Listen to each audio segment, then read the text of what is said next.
How many power snatch reps? So how many power snatch reps should you do in a training? That is dependent on your training goal. It's also dependent on how it fits into the full picture of your training.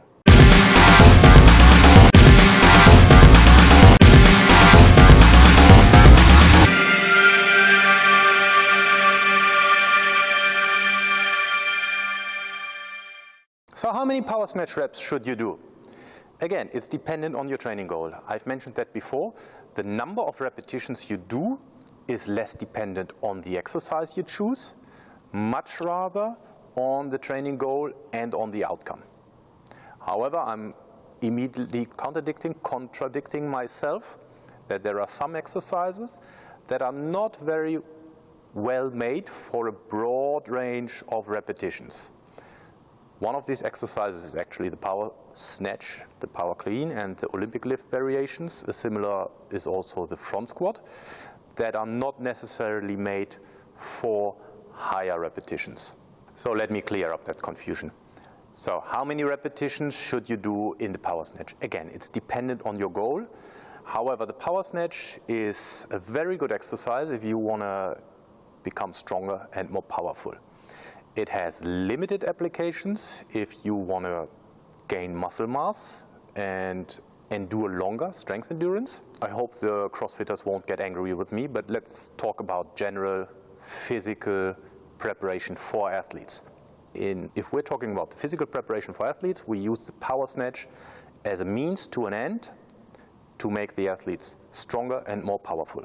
So generally speaking, the power snatch is trained with intensities of 85% or higher of your 1RM. If you do a regular power snatch, obviously things change if it's from the hang or from the blocks, so the range is shorter, so you need to decrease the intensity in order to successfully do a power snatch with this shorter range. However, the repetition range is still the same. So what is the ideal repetition range for a power snatch? Well, in my opinion, and also in the opinion of most people, the ideal repetition range is between 1 and a maximum of 3. Sometimes you can do more, but then it's advisable to split up the repetitions. So talking about intra-serial rest. Intra-serial rest is actually the rest within a set. So 1 repetition, and the time between 1 repetition and the second repetition, that's the intra-serial rest. So that can be 0 seconds up to whatever you choose, most of the time 60 seconds. Normally you don't go over 60 seconds as intra-serial rest. So let's get back to the topic.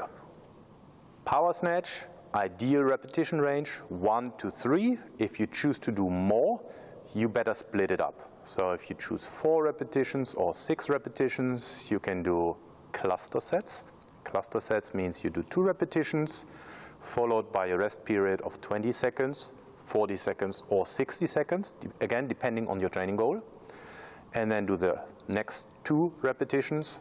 That makes it 4. If you go for 6 repetitions, you have another cluster of 20, 40, 60 seconds of intra-serial rest, and go for repetition 5 and 6. So now we've defined how many power snatch reps you should do within a set. So the next question is how many sets, or how many power snatch reps within a session. Yeah, so if we do 2 repetitions in a snatch, for example, at an intensity of 90% of the 1RM, the question stands out, how many sets do I do?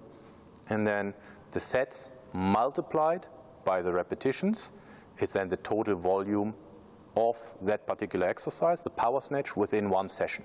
So one concept that most of the people, in my opinion, from speaking to people, haven't heard about too much, but again, I think it shouldn't be too foreign, that concept, is that the total number of repetitions you can do is also highly dependent on the intensity you choose. If you choose an intensity from 95 or above, obviously the total repetitions cannot be the same as if you choose an intensity of 85% 1RM. I've written an article about that on my website, so feel free to hop over, and I can probably put the link in the description. And I named it the holy grail of strength training, reps and sets, because people most of the times talk about reps and sets.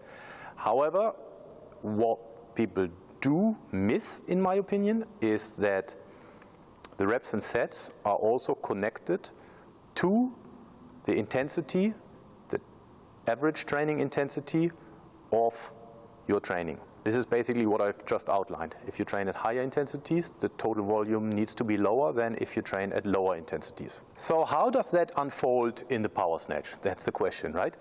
So if we're starting from the top down, so high intensities. So if you train at intensities of 95% or above, so 95 to 100%, which will allow you to do 1 and a maximum of 2 repetitions, the total training intensity is somewhere between 15 and 20 repetitions. If your training intensity is between 90 and 95% of the 1RM, you can do somewhere 2 to 3 repetitions, and the total training intensity is 20 to 30 repetitions. And if you're training at an intensity of 85 to 90% 1RM, you can do 3 to 5 repetitions. Now watch out, that's what I said, right? If you choose for lower intensities and you want to do 3 or 5 repetitions, you better split it up within the set, so put some intraserial rest in. However, 85 to 90% 1RM, 3 to 5 repetitions, and the total volume is 30 to 50 repetitions. Okay, so to put it in perspective, because some people probably have said, oh my God, I'm not doing that many repetitions in my training on not that many reps, which is fine. This is a guideline. So don't be afraid to go a little bit lower. These numbers are an outline, and it doesn't mean that you have to meet these numbers all of the time. The concept I want to get through to you guys here is that if you train at higher intensities, the total volume needs to be lower. Logically, if you train at a lower intensity, the total volume can be higher.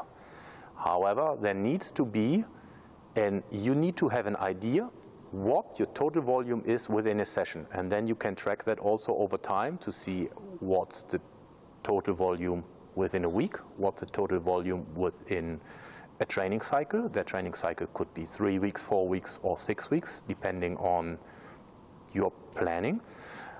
So the total volume is an important consideration in your training.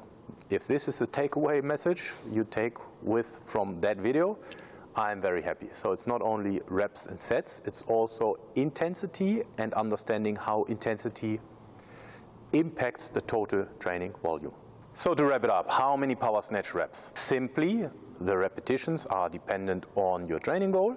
However, the exercise power snatch, similar to other Olympic lifts as well as some other lifts, the repetitions you can do are limited. For that matter, you keep repetitions between 1 to 3 in the power snatch, but then also keep in mind that you should evaluate, calculate, and monitor the total training volume within a session and over multiple sessions within a week and within your training cycle. Thanks for watching. I hope you liked the video.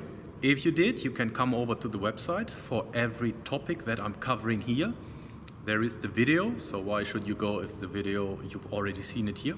But there's an article to that video, and that article is more in-depth than what I'm covering here. So feel free to check it out. As usual, if you like the video, like everyone else does, like the video below, leave a comment, whatever. If you don't do it, it's also okay. And if you want me to clarify anything that I have not covered in the video, please leave it as a comment. I do my best to answer it. And also, if you have any topics you want me to cover, you can also leave a comment, and I will do my utmost best to cover it in a separate video. Thanks again.